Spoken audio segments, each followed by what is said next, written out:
बालक काशी से पढ़ करके आया, खूब विद्वान बन के आया, अपने पिताजी के पास आकर के बोला, पिताजी मैं सब कुछ पढ़ के आया हूं, आप जहां से चाहो पूछ लो।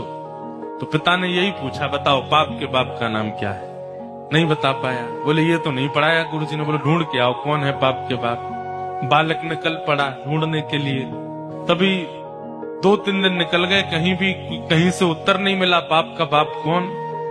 तभी एक घर के बाहर गौ माता खड़ी थी, तुलसी का पौधा लगा था। बालक ने सोचा किसी वैष्णव का घर है, 2-3 दिन हो गए कुछ खाया पिया नहीं, यहाँ पे कुछ पा लेता हूँ। उस घर में जैसे ही प्रवेश किया, वो किसी वैष्णव का घर नहीं था, एक वैश्या का घर था। तो वैश्या ने जैसे ही बालक को देखा, ब्राह्मण बालक, त्रिपुंड लगाए, शिखा रखी है, धोती पहन करके, हाथों में वेद लगे हैं, तुरंत वैश्या आई जल का पात्र लेकर के, महाराज जलपान कीजिए। तो ब्राह्मण ने तुरंत जल लिया, पान किया, पान करके बोली, ये घर मुझे लगता है किसी वैष्णव का है, गोबर का चौका लगा है, बाहर गैया है, तुलसी का पौधा है, आप निश्चित ही कोई वैष्णव हैं।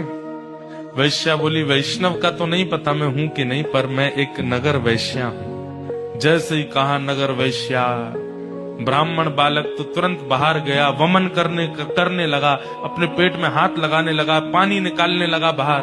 वैश्या बोली, क्या कर रहे हैं आप? बोले पाप का बाप ढूंढने निकला था, वो तो मिला नहीं, तुम्हारे घर पर आके जल पी लिया, पाप और कर दिया मैंने। अरे तुम्हारे घर का पिएंगे हम, तुम्हारे हाथ का खाएंगे हम। जैसे ही सुना कि पाप के बाप को खोजने निकले थे, वैश्या ने मन में सोचा, ज्यादा दूर नहीं जाने दूंगी, यहीं मिलाती हूं। अब भगवान जल पी ही लिया है आपने, पाप तो हो ही गया आपसे, अब तो आपको जाना पड़ेगा, नदी स्नान करनी पड़ेगी, जनेऊ बदलनी पड़ेगी, पंचगव्य पान करना पड़ेगा, तभी आप शुद्ध हो गए। ब्राह्मण बोले, और नहीं तो ये सब करना पड़ेगा तभी शुद्ध होऊंगा मैं। तो जब पाप हो ही गया तो थोड़ा और कर लीजिए। बोले मतलब? बोले पानी पिया है, प्रसाद भी पा लीजिए मेरे घर का, एक साथ कर लीजिएगा प्रायश्चित उसका। ब्राह्मण बालक तो लाल वर्ण का हो गया उसका चेहरा, तुम कह कैसे सकती हो मुझसे, मैं तुम्हारे घर का भोजन करूंगा। वैश्या बोली, कितने दिन हो गए आपको घर से निकले? बोले 3 दिन हो गए। कुछ पाया? बोले नहीं पाया। अब पाप का बाप पता नहीं कल मिले, परसों मिले, कब मिलेगा, कब तक भूखे रहोगे आप, कुछ पा लीजिए। मैं कहीं और पालूंगा, तेरे घर का नहीं पाऊंगा।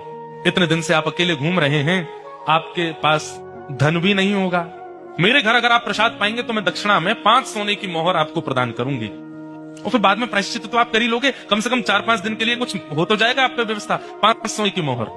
बालक ने कहा, 5 सोने की मोहर ठीक है, मैं पा तो लूंगा, लेकिन मैं अपने हाथ से बनाऊंगा, तुम्हारे हाथ से बना हुआ नहीं पाऊंगा।